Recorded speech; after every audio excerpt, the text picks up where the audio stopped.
Hi! So ayan, dahil ang daming nagre-request, for the first time gagawa ako ng tutorial. So let's go! So for my first tutorial, eto munang cut ang ituturo ko sa inyo. Nabubulol pa ako. First thing first, so kuha na tayo ng ating pocket mirror. Then passy wires, styroball, keychain ring, and small screw eye pin. Then ganito nga yung una nating gagawin, mag-iikot tayo ng passy wire sa stick. Gayahin nyo na lang yung stick na ginamit ko dyan, ganyan lang manipis. Yan, ganito nga yung magiging itsura niya, tapos hihilahin lang natin siya. Then ayan, naikot ko na lahat, total of 9 pieces, purple passy wire nga pala yung gagamitin natin mga mi. Yung 2 pieces is wag nyong hihilahin, ganyan lang siya maikli kasi panlagay natin yan sa ears. Okay, let's start, i-cover na natin yung body ng pocket mirror. Dito muna tayo sa front magsisimula ng pag-iikot.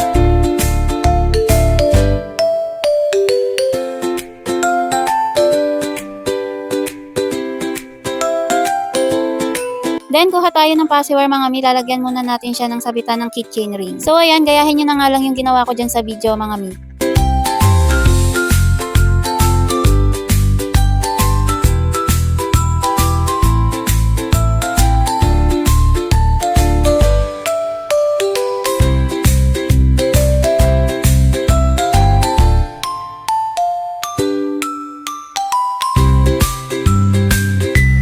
And then, dito naman tayo sa ears mga mi. Dito mga mi, gumagamit lang ako ng tantiameter. Ayan, diyan ko yan tinatansya sa daliri ko. Then, ayan, gagawa lang kayo ng pa-triangle. Then, babalutin nyo lang siya.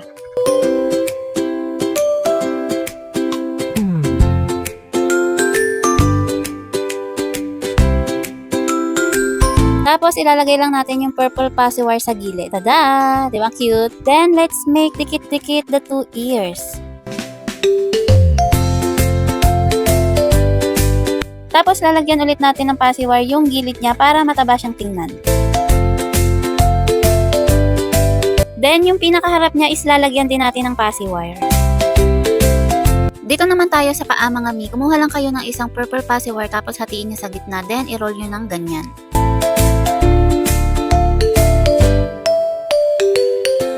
Tapos, susunog-sunugin nyo lang siya ng konti.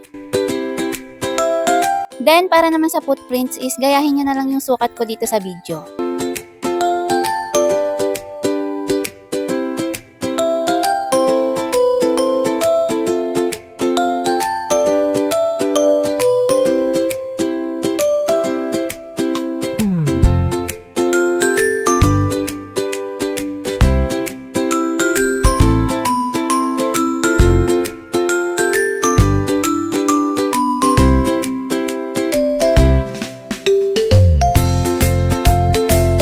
Pagkabilog nyo, isusunog-sunugin nyo lang siya ng konti para magmukhang footprints talaga.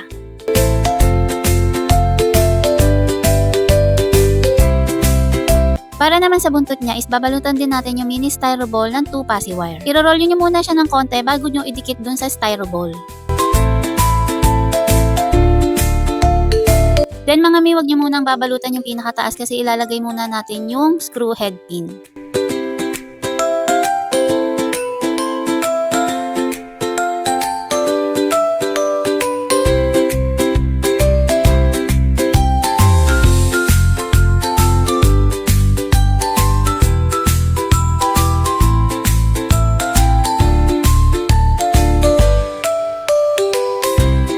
And for the last part, lagyan na natin ng keychain ring.